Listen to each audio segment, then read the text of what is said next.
Welcome to Psych Talk. I'm your host, Dr. Jessica Rabin, a licensed clinical psychologist. If you are a mental health professional, student in the social science field, or just interested in psychology and mental health, this podcast is for you. Although topics discussed on this podcast are similar to therapy, Psych Talk is not a replacement for therapy and is for educational and entertainment purposes only. So let's dive into today's episode. Hey everyone, welcome back to Psych Talk, and thank you so much for joining me for today's episode. In full transparency, I started planning this episode last year. Then life happened, the holidays got busy, and I've had so many amazing guests on that I have delayed doing a solo episode for a while. I'll be honest, I don't even remember the last time I did a solo episode. However, I feel like the topic I'm going to talk about today is one that is only getting more relevant day by day, and that is media literacy. But obviously, since this is a mental health podcast, I'm going to tie it into mental health.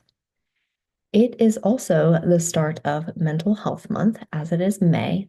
And today, the day that episode releases, is actually the 6-year anniversary of Psych Talk. So I felt it was only appropriate to do a solo episode, not only to kick off Mental Health Awareness Month, but also to celebrate the 6-year anniversary of this podcast. So with that, a moment for me to get sentimental. When I started this podcast 6 years ago, I had no idea what I was doing. I started it during the pandemic as I was starting to create mental health content online. And if you've been around for a while, you have heard the story before, but 2 weeks after I released my first episode, I found out I was pregnant with my daughter.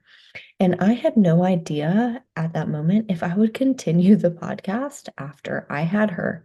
But here we are, one pandemic, 2 kids, and I believe 272 episodes, as well as hundreds of guests later. So I cannot thank you all enough for continuing to tune into this podcast. This show would be nothing without you. So with that all out of the way, now on to the episode. So like most of my episodes, if not all, I first want to define what we are talking about. And there are various definitions of media literacy. However, I will share a few. So first, let's define what we are referring to when we're referring to media. Media refers to all electronic or digital means in print or artistic visuals used to transmit messages. So this includes things like television, advertisements, whether they are in print or electronic, magazines, newspapers, social media, movies, books, billboards, etc. Literacy is the ability to encode and decode symbols and to synthesize and analyze messages. Thus, media literacy is the ability to encode and decode the symbols transmitted via media and synthesize, analyze, and produce mediated messages.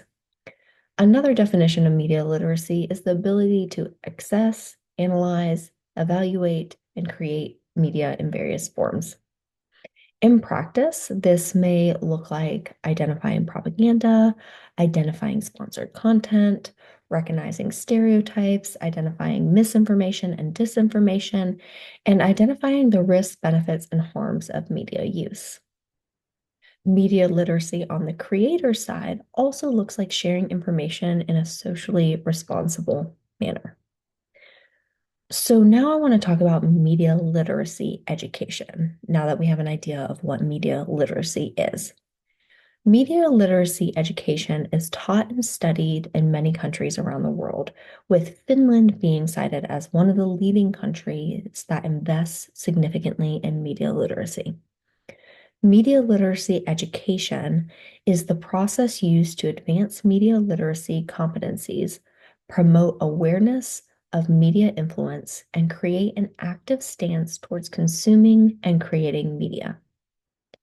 Education for media literacy encourages people to ask questions about what they watch, hear, and read, and provides tools to help people critically analyze the messages, offers opportunities for learners to broaden their experience of media, and increases creative skills in making their own media messages.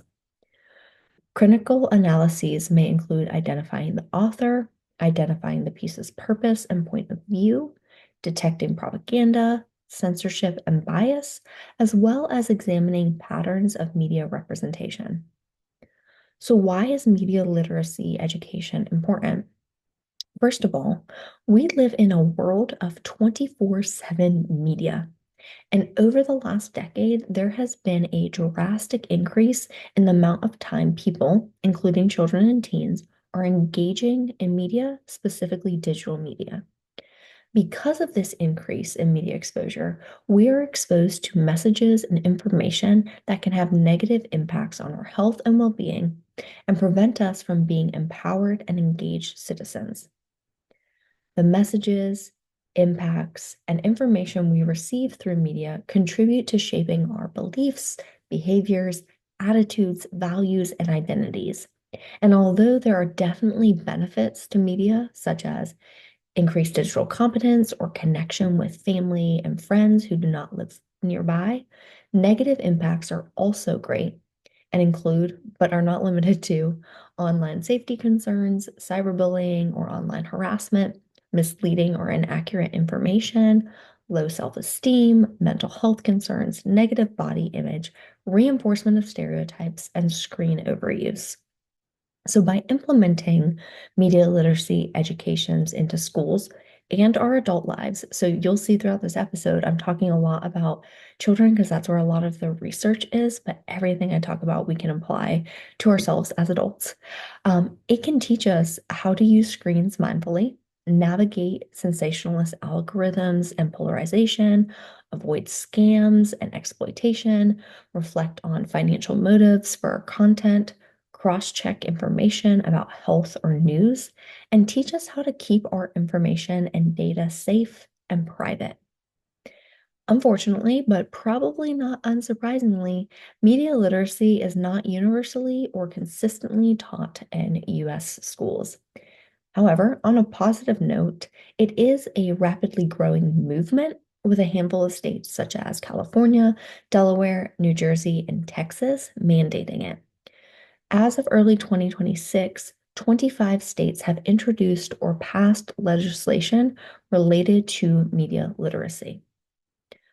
One survey found that 84% of adults want media literacy education to be required in schools, and a different survey from the News Literacy Project found that 94% of teens believe that schools should be required to teach media literacy. There is a really good movement called Media Literacy Now, which I will link in the show notes, who has been the leading grassroots movement to create a public education system that ensures all students learn media literacy skills. You can find a ton of useful information on their website if interested, including how to contact legislators and advocate for media literacy to be taught in schools. However, media literacy is not just important for youth. Like I said, a lot of what I'll talk about in this episode is on youth, but media literacy is also important for adults, even if we are not getting formal media literacy education in schools. One survey of young adults in Canada found that 84% reported they were unsure if they could distinguish fact from fiction on social media. So, in sum, media literacy education is really important when it comes to teaching youth how to critically analyze the media they are consuming, and it can also be beneficial for adults as we also engage in media use. I couldn't talk about media literacy without also talking about AI, because a new challenge to media literacy is the use of AI. So, although it used to be pretty easy to spot AI, and sometimes still is, AI images and videos are getting extremely more realistic. As an example, there are literally AI influencers with millions of followers. These are AI, like quote unquote, models who will often promote products. And although some have been identified as AI, many people are still unaware that the popular influencer they are following is not even a real person. A 2024 study by Thompson and colleagues found that 57% of all online content is AI generated. And a different 2022 study predicted that number will increase to 90% by 2026, which is the year that we are in as I am recording this episode.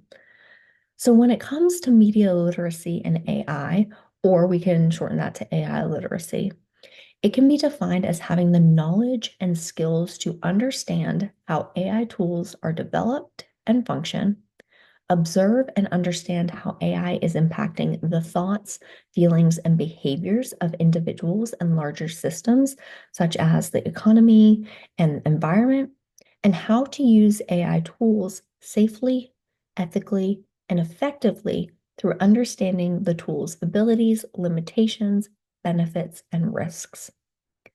Media Literacy Now, which I mentioned a few minutes ago, has training videos for families and educators on how to teach children and teens about AI and increase their media literacy when it comes to AI.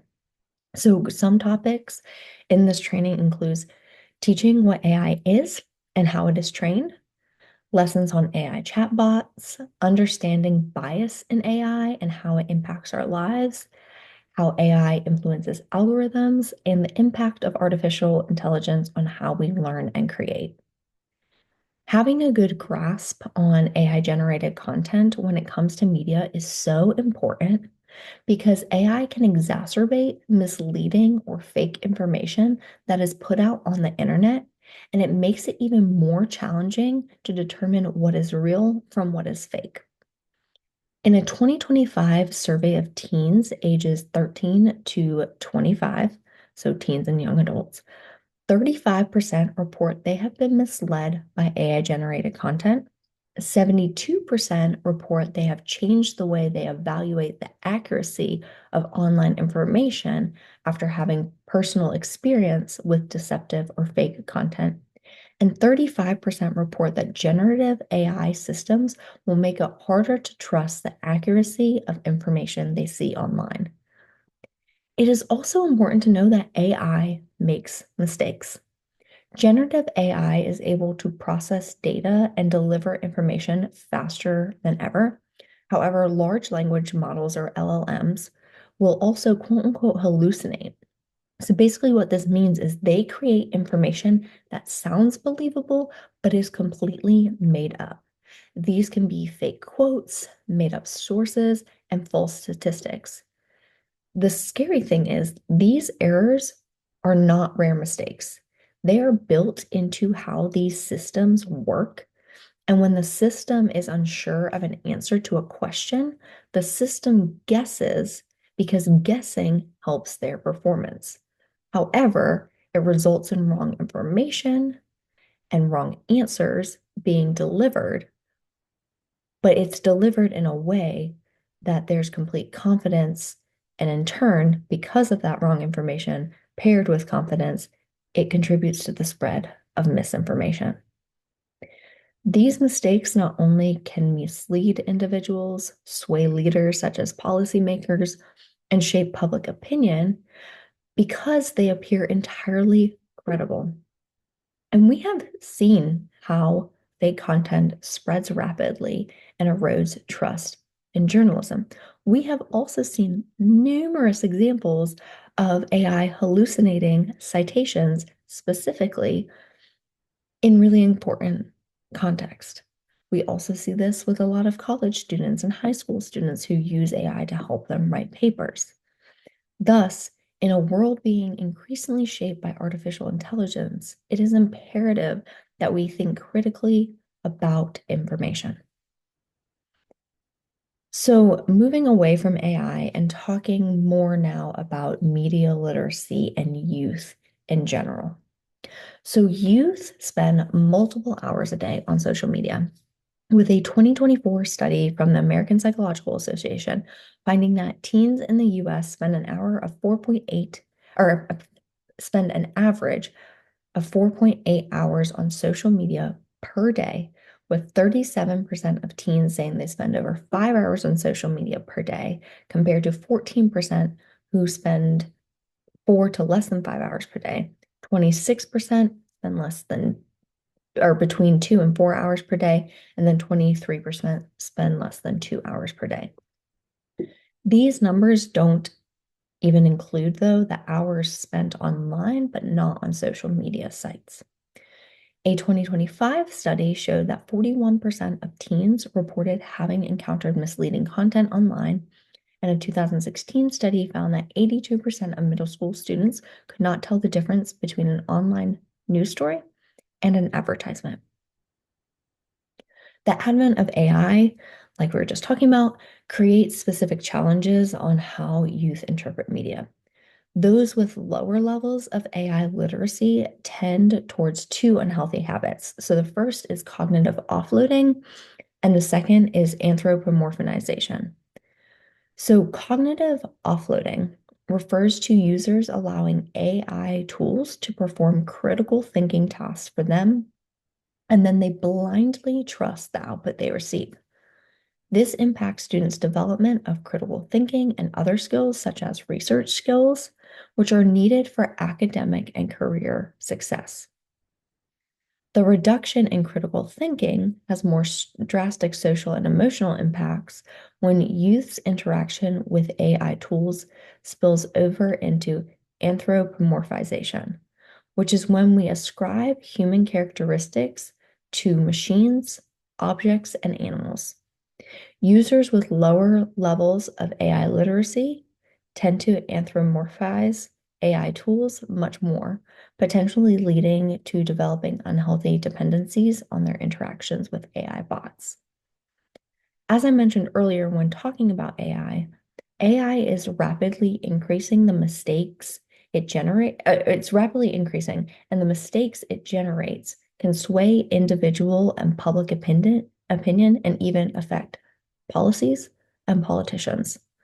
This is even more concerning when we learn that when asked to name their top three sources of getting political information, 77% of youth name at least one social media platform or YouTube. So YouTube wasn't included in that. And 16% name social media networks or platforms for all three sources of information.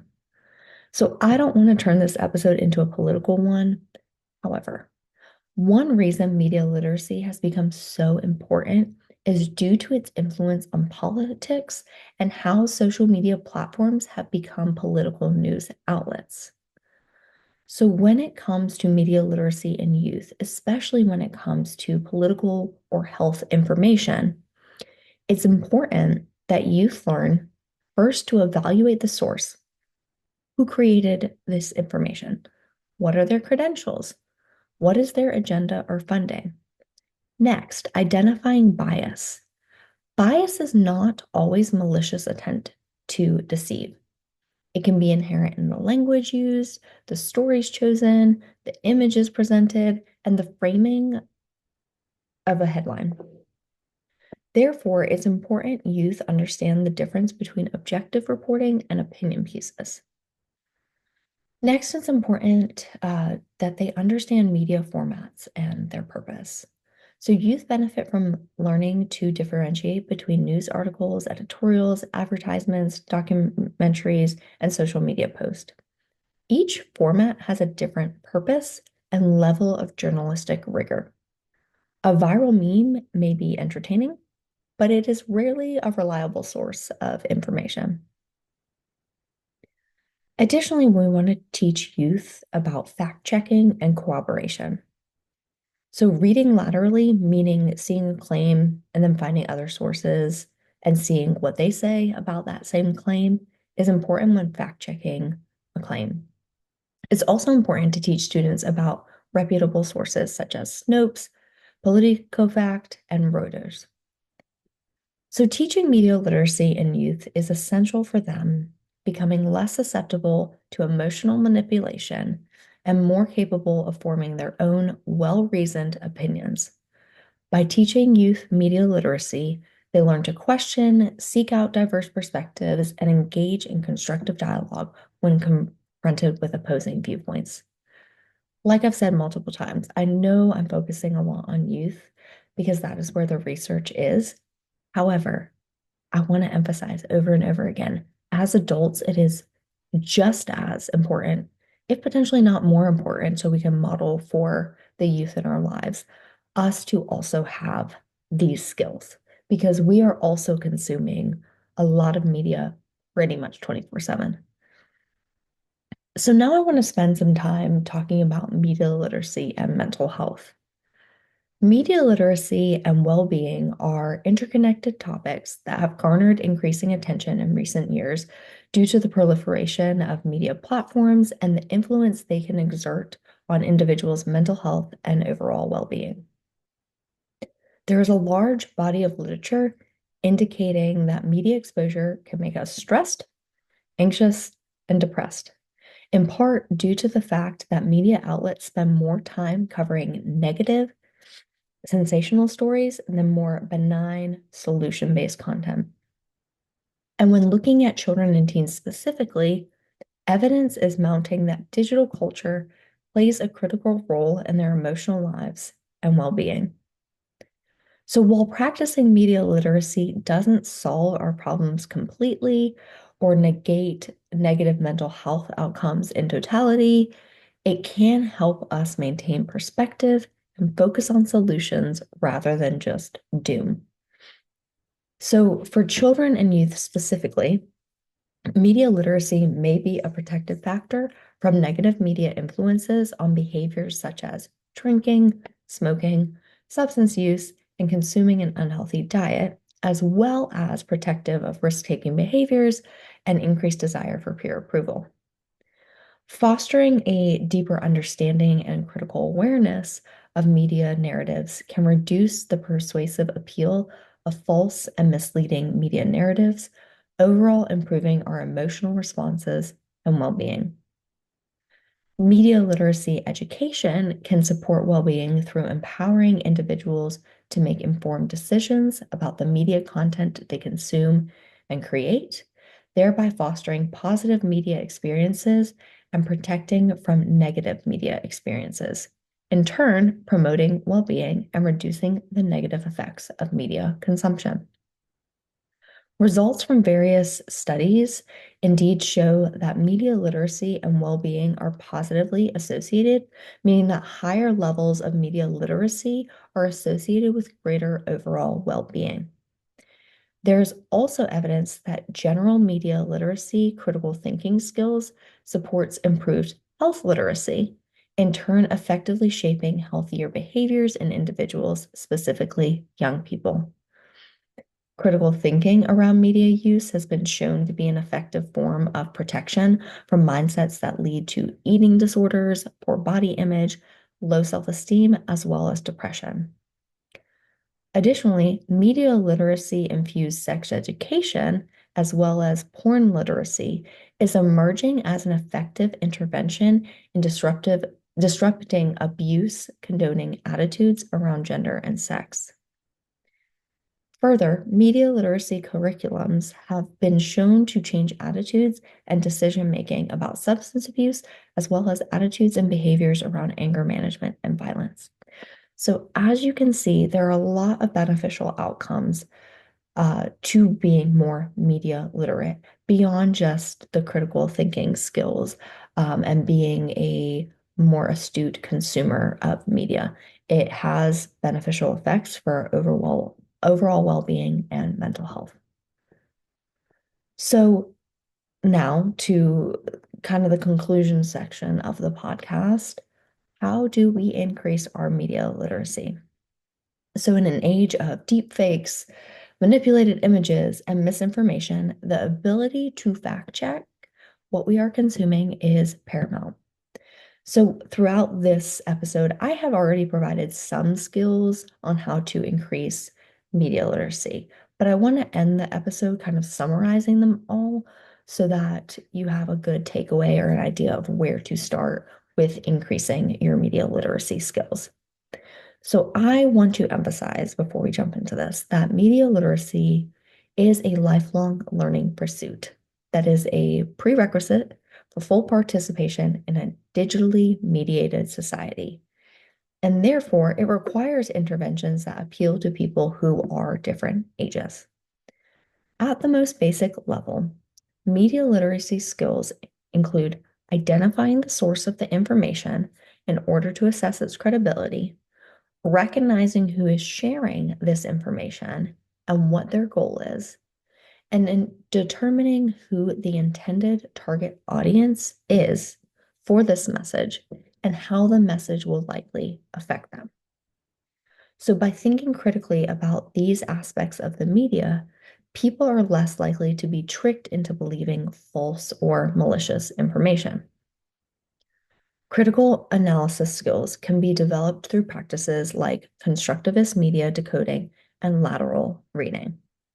So, constructivist media decoding is a method of teaching where teachers can integrate media literacy into their curricula.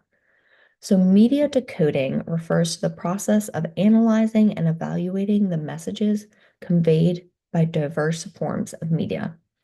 A constructivist approach is inquiry-based, so teaching through reflective dialogue, which enables learners to construct new knowledge for themselves by reconciling new information with their previous experiences and ideas.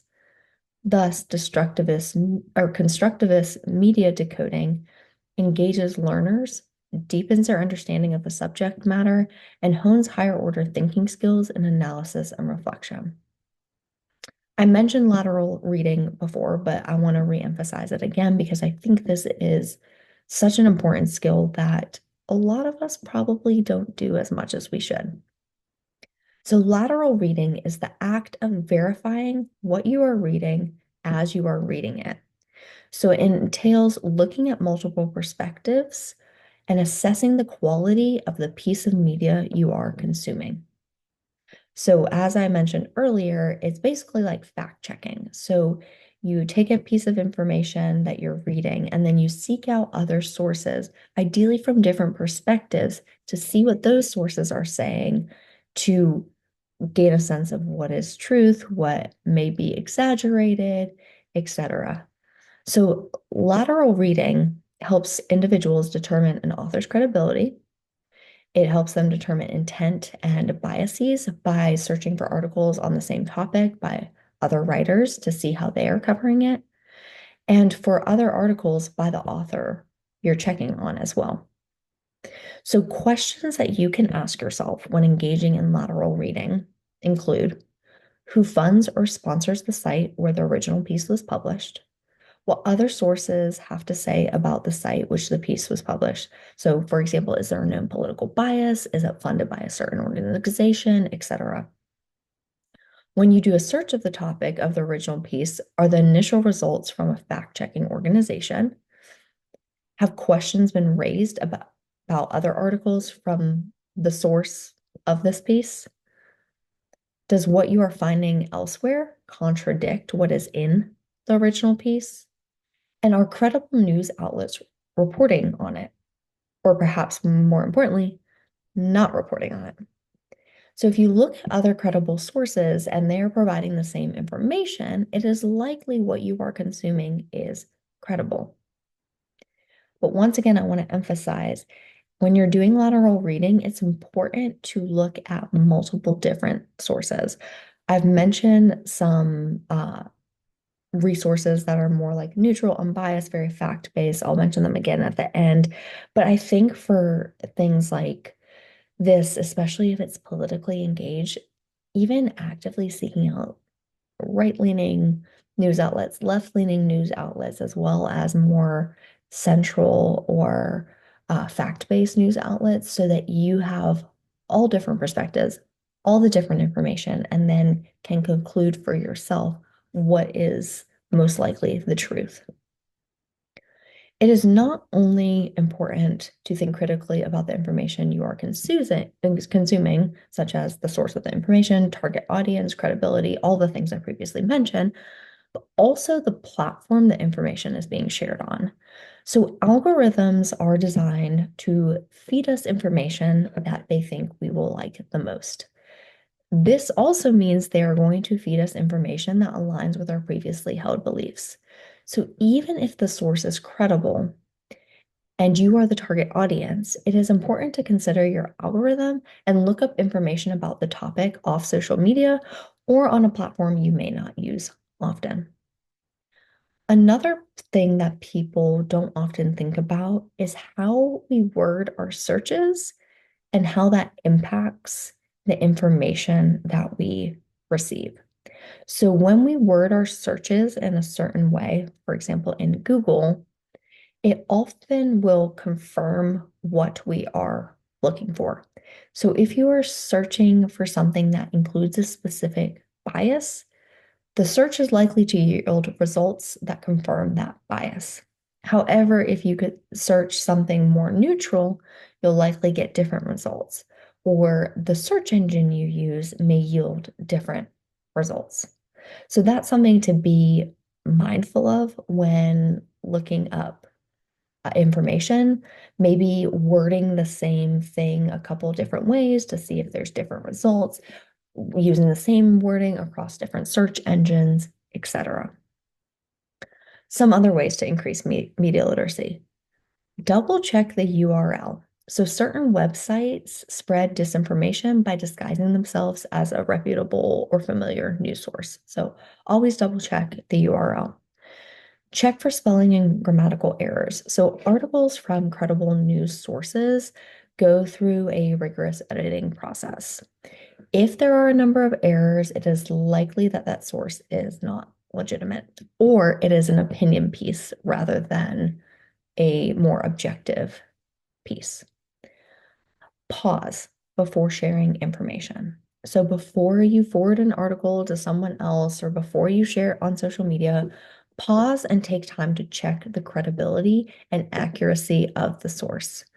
Remember, if something stirred a big emotion within you, that was likely intentional, and I would argue even more of a reason to pause. And then I think it's also important to be familiar with fact-checking websites. So there's factcheck.org, Snopes.com, PolitiFact, which I mentioned earlier, and there's also the Washington Post fact checker. If you're in doubt, see if any of those sources have covered the topic and what they say. I can remember a specific incident that happened a couple months ago at this point where I saw something, it looked real. I searched out different websites and it was all just social media based. So I went to Snopes to see if they covered it and they hadn't. So I actually paused and was like, hey, I'm not going to comment on this or say anything until Snopes has snoped it out. Scoped it out, not snoped it out. Yes, so be familiar with those fact-checking websites and also be familiar with more objective websites like Reuters, which I mentioned earlier. So, with that all being said, I think that is where I'm going to end for today's episode. I hope you learned something about media literacy. I hope you took away some tools that you can start implementing into your media consumption if you're not doing them already. As always, thank you so much for joining me today for the beginning of Mental Health Month and on the 6-year anniversary of this podcast. If you found this episode helpful, please share it with someone who you think would benefit from it. Additionally, if you haven't already, please leave the podcast a rating or review and subscribe, as that is what keeps the show going. So thank you all so much for being here today, and I will catch you in the next episode. Bye. Thank you for listening to today's episode of Psych Talk. Please rate, review, and subscribe to the show. And if you enjoyed today's episode, please share it with a friend. Don't forget to follow me on all socials at Jessica Lee, PhD, and the podcast at Psych Talk Podcast on Instagram.